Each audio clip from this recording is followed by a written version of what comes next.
Salin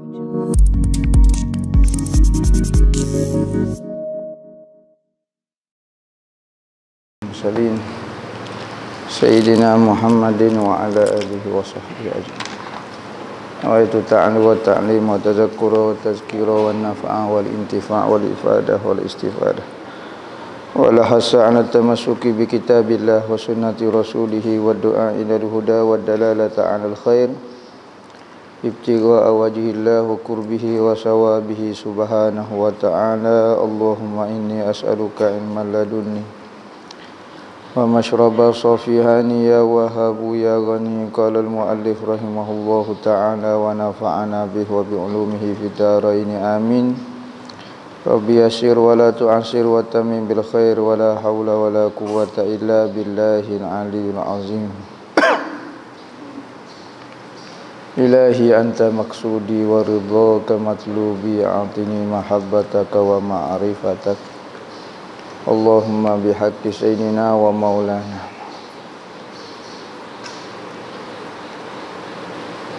Amma ba'du. Assalamualaikum warahmatullahi wabarakatuh.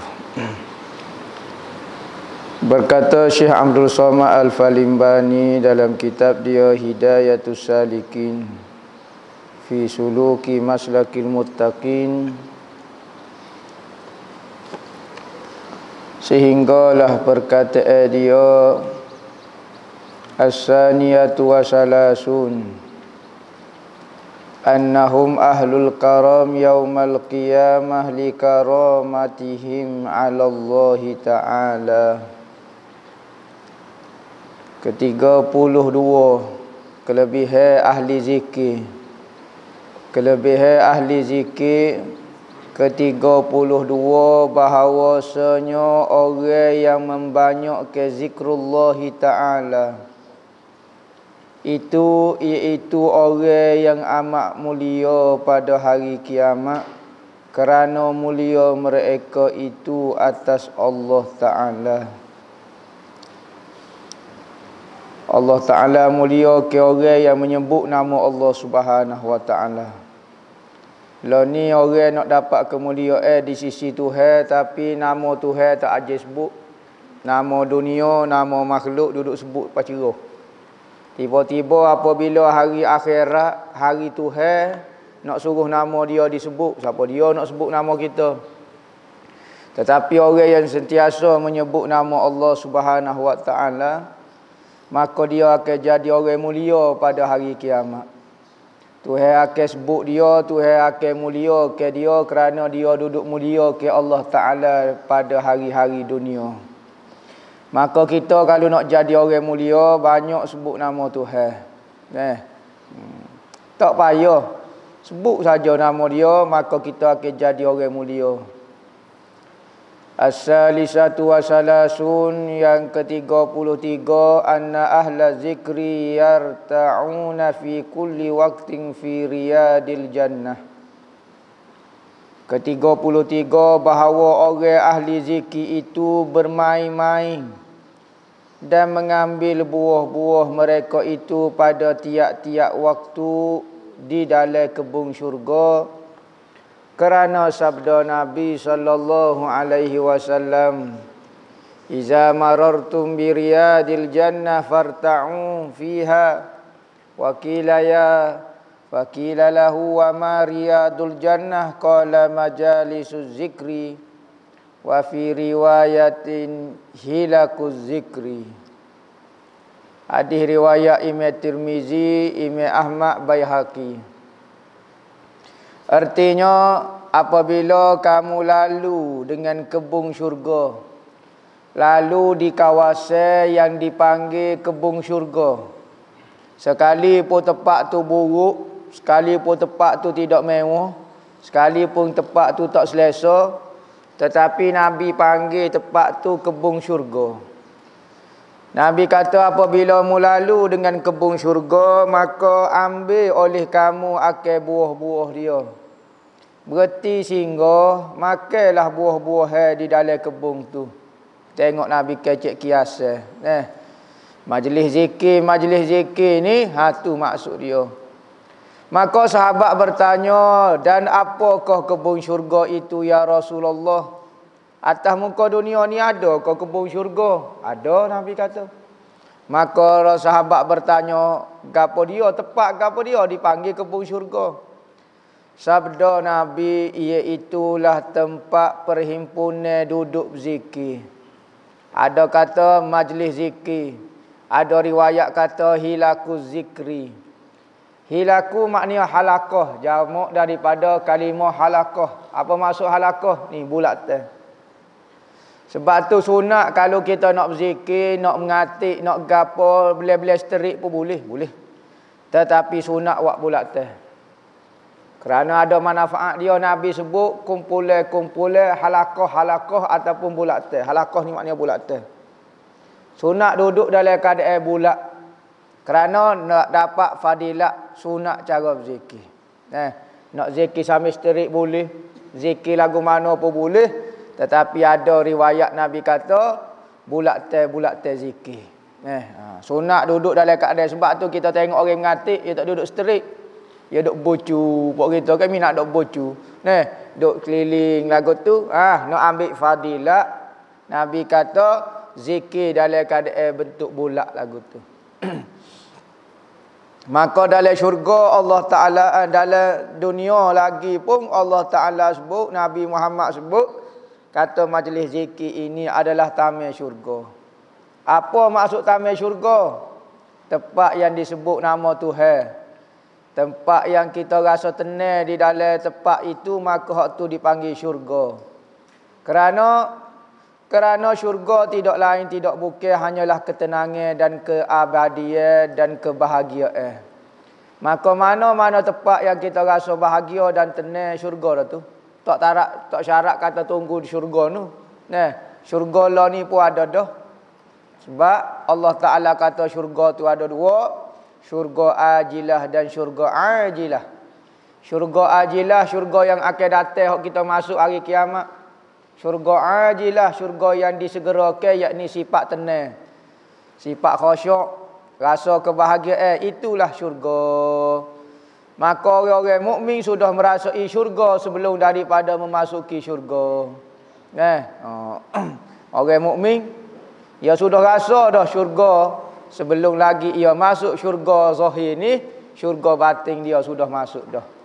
Maka apabila di dalam dunia dia duduk dah, di dalam taman syurga, maka akhirat dia akan dapat memetik buah-buah di dalam syurga. Buah syurga ni kalau kita makan, gapo dia kita nak rasa? Makan pisang, bukan serah pisang dah, serah muka lain dah. Makan, sedap. Lama. Ada dalam surah tu gapo dia? Ruzikna min qablu, tak ingat dah. Apabila orang syurga duk buah, dia kata, rasa supaya dalam ruzikna min qablu. Kita aja makan dah buah ni. Kita aja diberi rezeki dah dengan buah ni. Pisang ko, makan buah seta ko, buah naga ko, buah deria ko, buah gapo dia ko, maka kita makan, rasa dulu kita aja makan dah. Ada kata di dunia, ada riwayat kata kita dulu maksud ia Nabi Allah Adam alaihissalam aja makan dah. Maka kita di hujung sulbi rasa macam kita aja duduk dah dulu syurga. Jolalah kita duduk dalam benih tuk kita tu, duduk dalam syurga. Maka kita ni orang syurga. Maka kita kena usaha juga supaya kita boleh balik kepada tempat asal kita. Tetapi kalau silap kerok amalan kita, atas muka dunia kita tak boleh balik kampung kita. Hak tu masalahnya. Ketahui olehmu bahawasanya Nabi SAW merupakan majlis, menggambarkan majlis zikir itu seperti kebun di dalam syurga. Kerana tempat perhimpunan duduk berzikir itu tempat turun rahmat dan hidayah dan rahsia-rahsia yang ajib-ajib, yang ajaib-ajaib, yang mengheran-herankan, dan makrifat yang gharib-gharib, ilmu makrifat yang pelik-pelik. Sebab tu pengetahuan itu tidak syarat dengan belajar. Ilmu-ilmu itu tidak syarat dengan belajar. Kita belajar boleh ilmu, betul. Tetapi ada satu benda lagi kita akan dapat ilmu yang lebih pelik lagi, iaitu dengan cara berzikir. Kalau kita berzikir, dapat ilmu yang lebih pelik berbanding dengan ilmu yang kita belajar. Sebab tu orang yang malas berzikir, pelajar yang malas berzikir, dia akan dapat ilmu zahir saja. Ilmu semata-mata. Bagus dah, hebat dah. Tetapi kalau dia berzikir, dia akan dapat ilmu lain pula. Ilmu yang lebih tinggi dan sangat tinggi dan tak boleh dicapai oleh akal. Dengan cara belajar dah. Ilmu ni bukan cara belajar dah. Ilmu ini dengan cara berzikir. Maka Tuhan akan beri ilmu yang sangat hebat. Sebab tu kita tengok ulama sendiri pun, kalau dia hanya belajar ilmu zahir saja, belajar dengan kitab gini saja, maka dia akan dapat ilmu yang sangat hebat. Tetapi kalau kita tengok orang berzikir, Allah Ta'ala akan beri ilmu yang sangat dahsyat. Oh, tak tahu lagu mana. Kadang-kadang ahli ilmu pun terpana, dia panggil. Pening dengan kehebatan ahli zikir. Sebab tu dalam ayat Al-Quran menyebut fas'alu ahla zikri in kuntum la ta'lamun. Tanya ahli zikir jika mu tak tahu. Apa itu sebut fas'alu ahlal ilmi? Tanya ahlu ilmu lah. Sebab banyak ilmu kita belajar dengan orang ada ilmu. Ulama-ulama. Apa ayat Quran ni tak sebut ahlul ilmi? Fas'alu ahla zikri. Yakni Nabi Al-Quran nak ajar, kalau ulama semata-mata kadang-kadangnya lipat juga. Tak amanah juga dengan ilmu. Kita nak tanya, nak dapat hidayah, nak dapat pimpinan untuk sapa Tuhan.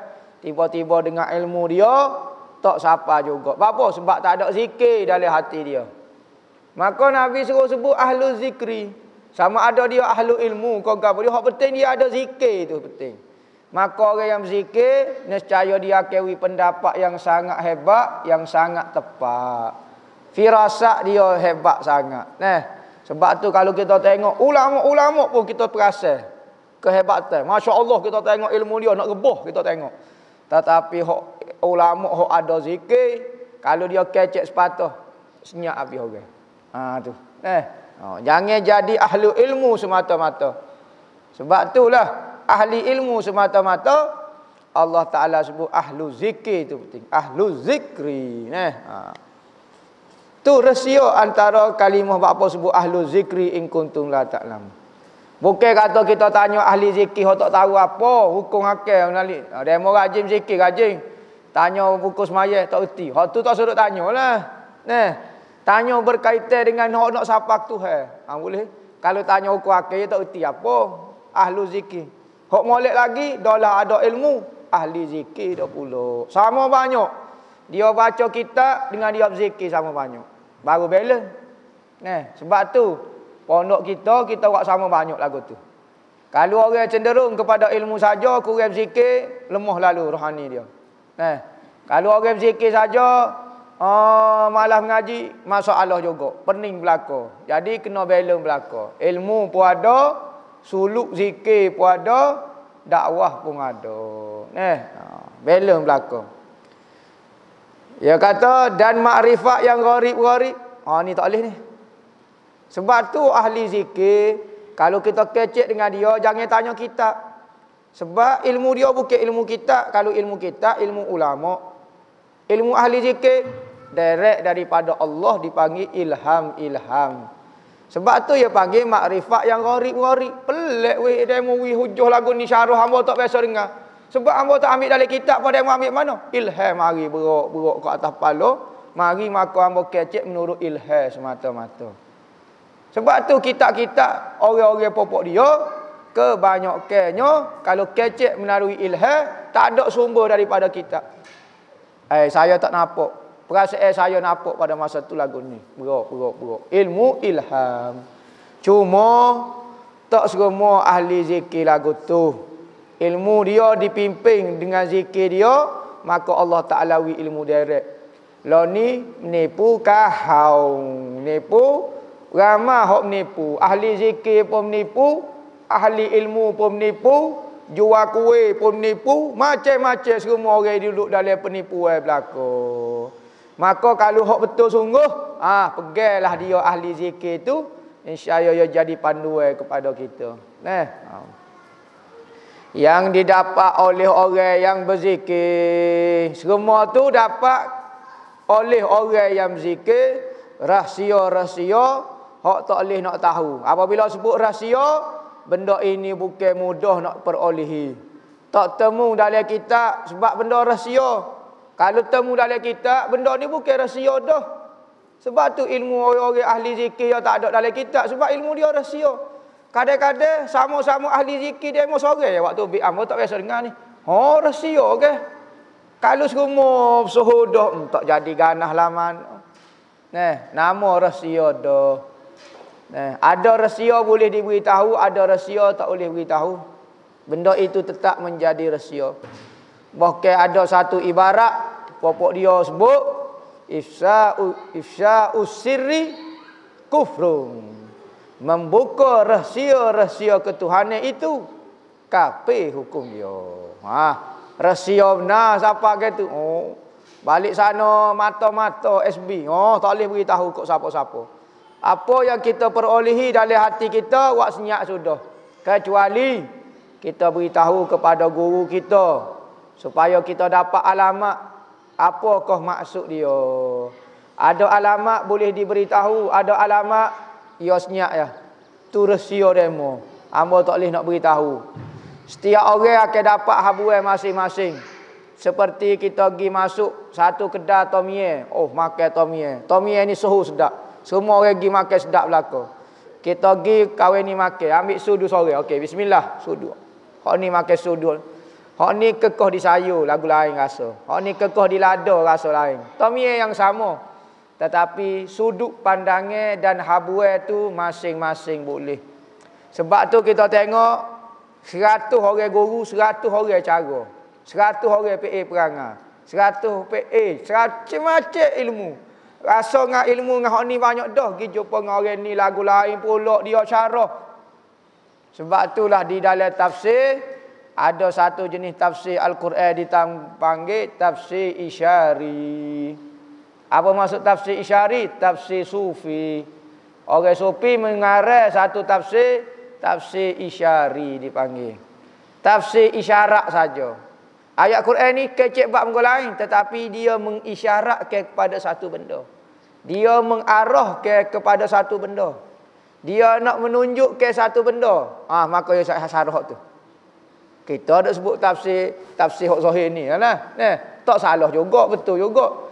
Hak ada lagi tafsir isyari. Ada tafsir yang direka telajuk munasabah jauh telajuk. Ada juga. Hak sesat pun ada juga. Bukan dalam ilmu tafsir. Ilmu hadis pun ada sesat, ilmu nahwu pun ada sesat. Jadi benda-benda lagu tu. Sebab tu kita tengok pokok dia kalau syarah Al-Quran agak pening selalu kita. Mari kok mana tak tahu. Sebab itulah Imam Sayyidina Ali karamallahu wajhah ada sebut tafsir Al-Quran 30 juzuk, tafsir dia, syarah dia semua terkandung di dalam tafsir surah Al-Fatihah ya.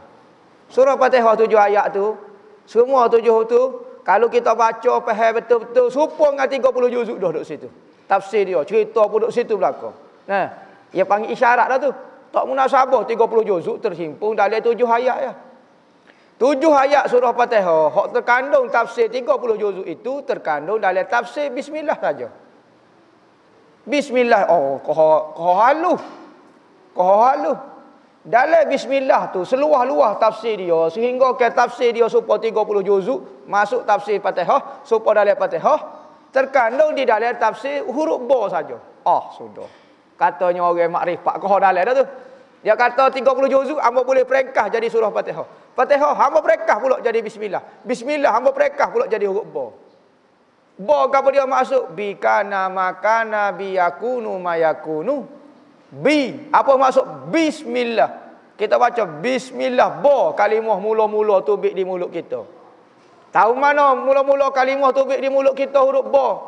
Apabila Tuhan tanya semua roh-roh di alam zuriat dia panggil. Apabila Tuhan tanya kau, alastu bi rabbikum? Adakah aku Tuhan kamu? Tuhan tanya kita dulu. Sebelum daripada tengok dunia ni, Tuhan buat taufik daripada hujung sulbi Nabi Adam semua zuriat dia, tanya penyaksian dia.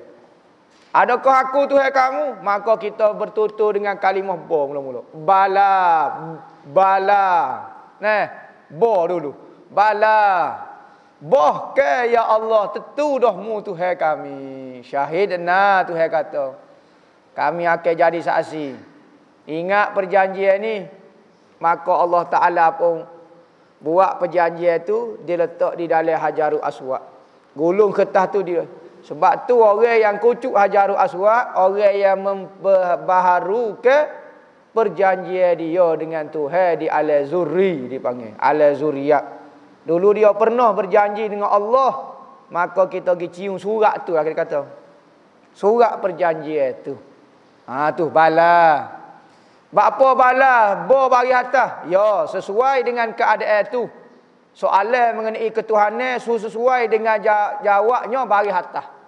Sesuai dengan kehebatan Tuhan, dengan ketinggian Tuhan, bo mesti dibagi atas. Kehebatan ke? Bala.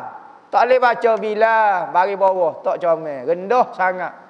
Lepas tu apa? Bismillah ni bagi bawah pula. Bismillah. Waktu macam basmillah, kau kau dia, bawa macam bismillah. Sesuai dengan hamba, sesuai dengan keadaan sekarang kita ni hamba, bismillah, bagi bawah.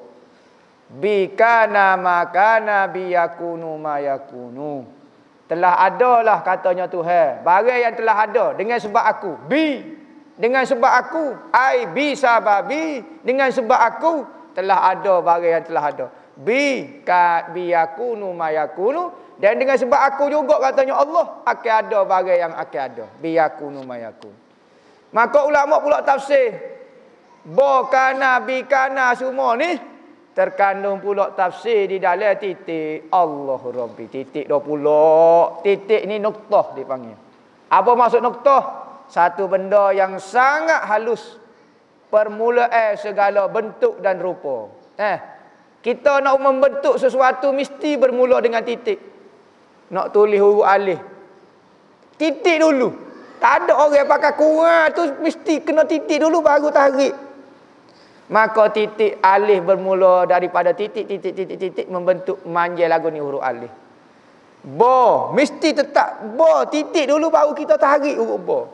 Maka katanya ulama, titik permulaan nak tulis huruf ba tu. Tak titik nak tarik tu. Tu syarah dia.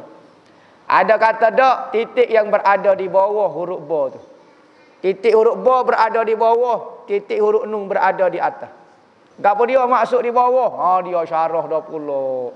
Titik pun menjadi syarah juga. Nah, apa maksud titik? Titik ini adalah benih dia panggil. Sudah benih gapo dia? Permulaan segala rupa terdiri daripada bertitik-titik. Siapa dia kau benih ni? Siapa dia kau yang bermula? Allah, ahdiyatullah, keesaan Tuhan, ketunggalan Tuhan. Seolah-olah dengan sebab titik inilah yang membentuk ke semua benda ni. 1000 benda terdiri daripada 1000 titik. Ni, gapo dia ada yang tak tengok semua hamba sendiri ni terdiri daripada beribu-ribu titik sehingga memujuk ke bentuk rupa lagu ni. Alam seluruhnya terdiri daripada satu titik sahaja. Titik ini adalah sumber punca ahdiyatullah, ketunggalan Allah. Dulu tak ada satu benda kecuali Tuhan saja. Titik ni yang kata. Kita kata seolah-olah lagu tu kiasnya daripada satu titik. Maka titik ni bermula ya. Sebab tu kita dalam nasyid kau dah. Li nuqtati ta'ini ya Rasulullah dah. Enggak dah? Ayat dia depan. Tak ingat dah? Salamu bisalamil mubin. Li nuqtati ta'yin. Salam dan sejahtera kepada nuktah ta'yin. Salam, salamun bisalamil mubin. Salam sejahtera. Salatullah. Salamu bisalamil. Salam saja deh, salam. Dan salam yang sangat nyata kepada li nuqtati ta'yin. Saya hadiah ke salam ini kepada nuqtah ta'yin. Apa maksud nuktah ta'yin? Muhammad. Nuktah yang pertama yakni makhluk sebelum dicipta macam-macam cakrawala ni, segala kejadian ini bermula dengan satu titik. Siapa dia titik yang pertama itu? Muhammad. Dia kata, hamba hadiah ke salam sejahtera ini kepada li nuqtati ta'yin. Nuktah ta'yin yang pertama iaitu Muhammad. Bermula alih ni dengan Muhammad dulu mula-mula. Tak sodok kaya kita ni kejadian peringkat ke berapa bilion tak tahu. Orang lah ni, orang belakang rasa hebat lebih daripada nuktah hak pertama tu. Dialah dipanggil barzah, dipanggil. Nabi Muhammad dipanggil barzah. Apa maksud barzah? Benda yang menghalal di antara dua suasana, dua keadaan, dua masa. Siapa dia kau Muhammad? Dia tu barzah. Ada dalam satu selawat, Nabi Muhammad itu adalah barzah. Apa maksud barzah? Yang memisahkan di antara alam ketuhanan dengan alam makhluk. Makhluk yang pertama adalah Muhammad. Dia seolah-olah macam sebelum Muhammad tak ada makhluk. Tak ada makhluk Tuhan semata-mata. Maka nak memisahkan di antara alam ketuhanan yang tidak bersifat, yang tidak bertepak, yang tidak bermasa, yang tidak berlaku ni, maka Muhammad mari dulu. Barulah makhluk hak bermasa, bertepak, berbentuk, berupa, berjising, maka dipanggil nuktah ta'yin yang pertama. Muhammad lah yang paling rapat dengan alam ketuhanan. Dia lah yang paling kenal Tuhan. Orang lah ni mengajar sikit, pandai sikit, jadi tok guru sikit, rasa lebih bisa daripada Muhammad. Mu nombor berapa? Mu duduk tak tahu duduk mana? Ni mu nak lawih ni, dekat sekali ni. Menipu kau. Ha ni. Muhammad ni. Nuktah ta'yin yang pertama. Maka hak itulah dipanggil faslul imkan, dipanggil dalam ilmu usuluddin. Apa maksud faslul imkan? Fasa pertama berlaku mungkin makhluk ada. Mustahil akal ada makhluk sebelum daripada faslul imkan. Fasa makhluk tercipta sebelum daripada tu mustahil ada makhluk. Siapa dia kau manusia yang pertama? Nur Muhammad. Hak itulah hak amba mengajinya dan yang dipegang oleh jumhur ulama, Nur Muhammad, makhluk yang pertama. Nah, hak ada kata cipta air ke apa, hak tu pendapat. Banyak pendapat, benda ni khilaf, tetapi hamba mengajinya kalau takdir fasa yang pertama tu ruh Muhammad, Nur Muhammad, maka sebelum Nur Muhammad tak ada makhluk. Siapa dia kata sebelum Nur Muhammad ada makhluk, berarti ada benda yang dengan Tuhan di zaman ketuhanan, hak ni mensyirikkan Tuhan. Kita dak mengatik Allahu Rabbi wala usyriku bihi syai'an wahdahu la syarika lahu. Tuhan itu wahdah, tunggal, tidak ada syirik bagi dia. Apa maksud syirik? Zaman ketuhanan tak ada benda dengan dia. Tak ada orang, tak ada makhluk, tak ada gapo-gapo. Angin, udara, alam kau gapo semua tidak ada berlaku. Nah, kerana apa? Kerana benda ini tidak diperlukan oleh Tuhan. Tuhan perlu udara. Tuhan perlu tempat. Tuhan perlu masuk. Tak perlu. Apa perlu buat benda-benda lagu ni? Apabila ada makhluk, kerana makhluk ni lemah, maka Tuhan pun beri masuk. Buat alam, buat tempat, buat arah, buat goni. Nah, kerana apa? Sesuai dengan kita makhluk ni. Supaya kita sebelum mego ayat, tak perlu buat kandai, tak perlu buat guk ayat. Tapi apabila nak pego ayat, kena buatlah guk ayat, kau gapo dia sesuailah dengan ayat.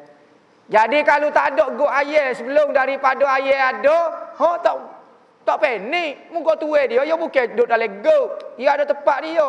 Maka Tuhan sebelum ada makhluk ini tak ada tempat, tak ada gapo, Tuhan tidak bertempat. Panik apa? Muka dia tak perlu dah. Ni walau tak faham pula. Apabila kita duduk dalam guk ayat, duduk dalam masa, duduk dalam tempat, kita kata Tuhan duduk dalam guk ayat juga supaya kita dak. Sebab apa? Sebab Tuhan ni bukan benda dia. Benda dia tak perlu buat gapo. Dia kehebat dah. Tetapi Tuhan nak zahirkan kepada kita supaya wujud perkataan makrifat.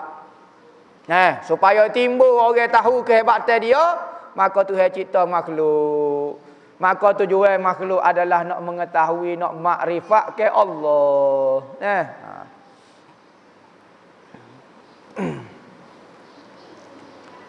Ar-Rabi'ah Gharib, makrifat yang gharib-gharib yang didapat oleh orang yang berzikir itu seperti orang yang masuk di dalam kebunnya, iaitu mengambil buah-buah yang indah-indah di dalam kebun itu. Lagu mana kau kita nak dapat dalam kebun Tuhan kalau kita atas muka dunia tak terang masuk dah. Tempat ni tak serupa syurga pun. Tempat ni nampak tak ada kipas, panas lah, tak selesa lah, goni lah, apa dia. Dok. Nabi Muhammad oyak dia kebun. Kita faham ke, kita tahu ke, kita makrifat ke benda tu, suku pasal. Tetapi Nabi dia sebut bukan wak lolok-lolok, bukan khayalan, bukan janji palsu yang ditabur oleh manusia lah ni. Kecek indah-indah, tiba-tiba melepak sirat. Tak. Bukan perangai Nabi kita. Nabi Muhammad kalau dia kecek barang gaib, barang ni, wajib kena percaya. Kita faham, tak faham, kita rasa, kita tak rasa ke, lagu mana perasaan duduk dalam taman syurga lagu mana? Kebun syurga ke mana? Ambo rasa tak selesa kau apa dia?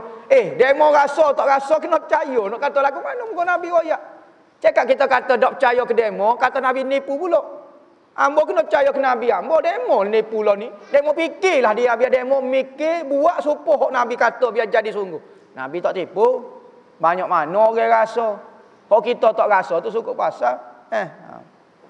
Ar-rabi'atu wa salasun. Yang ke-34 wallahu a'lam.